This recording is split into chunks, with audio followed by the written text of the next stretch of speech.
Hello, welcome back, Steve's Retirement Corner. Why I plan to take Social Security at 68. Hey man, I talk about my Social Security off and on throughout the years, but I think the last time I actually did a video specifically about my Social Security and why I'm taking it when I am, and it's been just about 2 years ago, sometime in 2024. I think it was over in the summer, so I figure I'd make an update.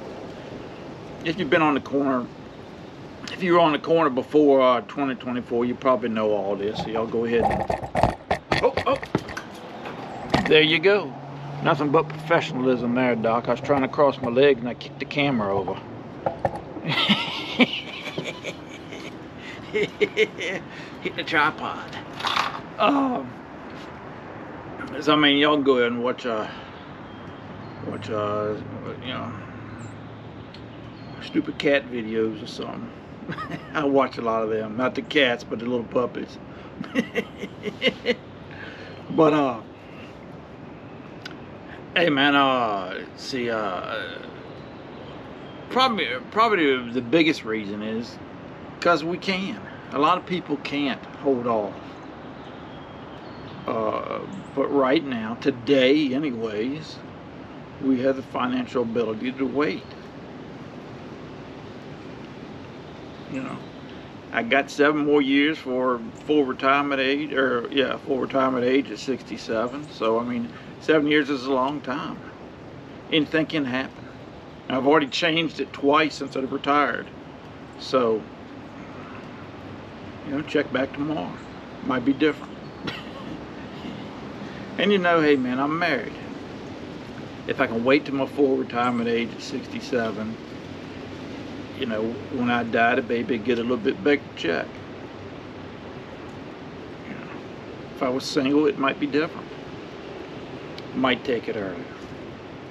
You know, and why I chose 68 instead of 67 or 70, you know, a normal age like most people, it's just because I'm lazy.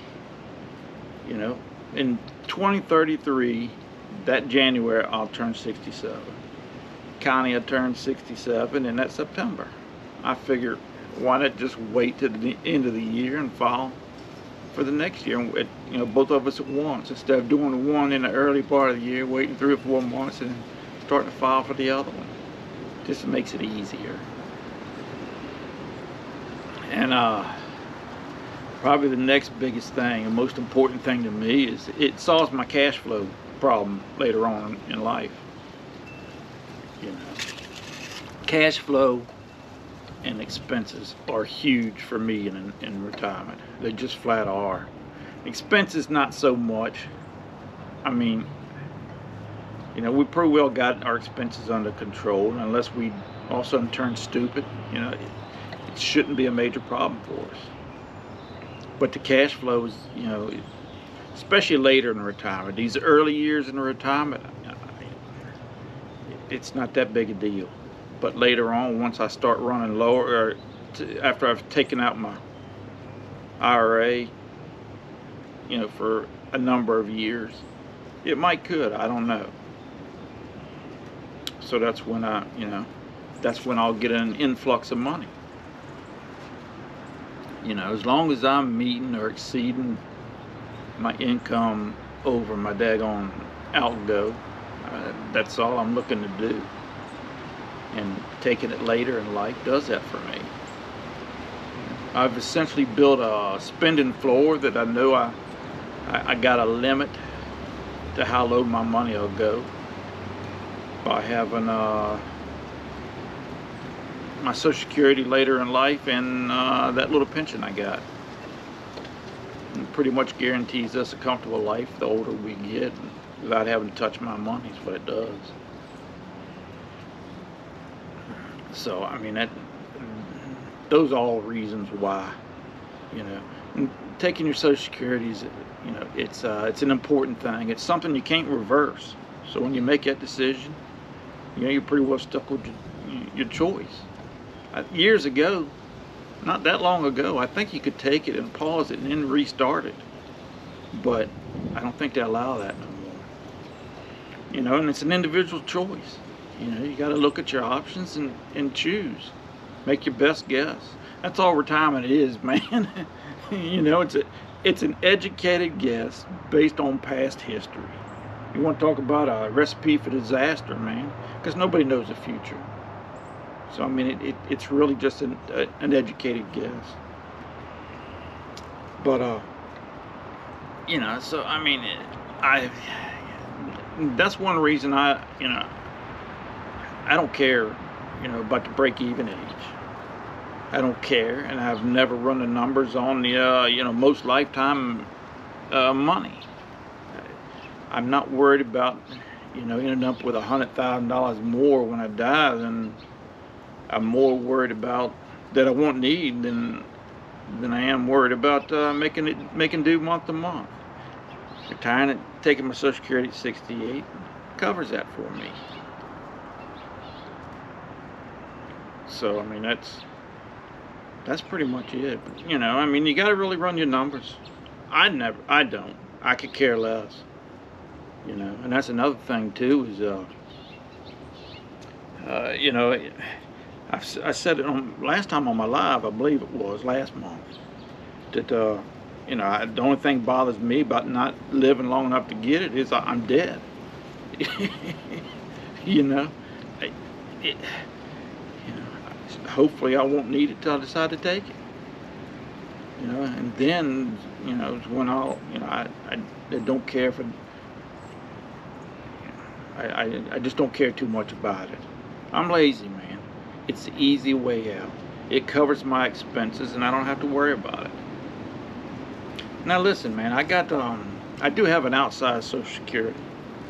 It's gone up, but I always figured $3,500 a month. It sounds outdated, and it's more than. But if you look at it, you know, I pretty much always work 2 jobs. So I mean, if you take the average Social Security, it's like $1,900 to $2,000 a month, somewhere through there. It fluctuates all the time. That's for one person, working one job usually. I mean, so I'm working. You know, I essentially work just about 2 jobs all the time. So you know, I'm getting 2 average payments. You know, I'm just a couple $100 short of that. So. It took me more than one job, working more than one job to get that kind of a payment. You know, I needed to when I was younger. It helped me when I was younger, but now that I'm getting ready to collect Social Security, you know, it's a benefit to me there. So I mean, that's the reason why.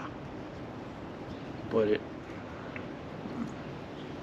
you really have to think about it, man. Don't let nobody push you one way or the other. You know, sure, I could take it at 62 and invest it and maybe come out ahead, but maybe I couldn't. Maybe the market's dropped for the next decade after I take it. There's no guarantee. By doing it this way, it's pretty much a guarantee. And then 33 is when they're supposed to cut your payment. And it still makes better sense for me to do it this way because I get more money either way. And you know, and honestly, it works. If they cut it, and if I wait till I'm 68, and then they cut it, then it still works. It don't work quite as good, but we still make that decent. So that's why. That's why I don't run a lot of numbers, man. Honestly, I don't. You know, I usually take the easy way out, and it usually works out for me. Simple as that. But anyways, man, it was cold down here yesterday, man. Wednesday, it was daggone almost 90 degrees. I think it registered it at 89 at the airport. And then yesterday, it was in the 40s, and we got snow. It actually covered the ground. You can believe that. And it's windy out here. That's why y'all sitting out here. I usually have the door to the shed here blocking the wind from you. And I sit in the shed here. But it's windy and it's cool today. They said it's going to get up to 60 today, but I don't think it made it. But anyways, But y'all take care of yourselves, man. Try to make it a great weekend. It's going to be beautiful down there the weekend. It's going to start warming back up. And maybe I can get something done. But y'all take care of yourselves, man. And we'll talk to y'all later.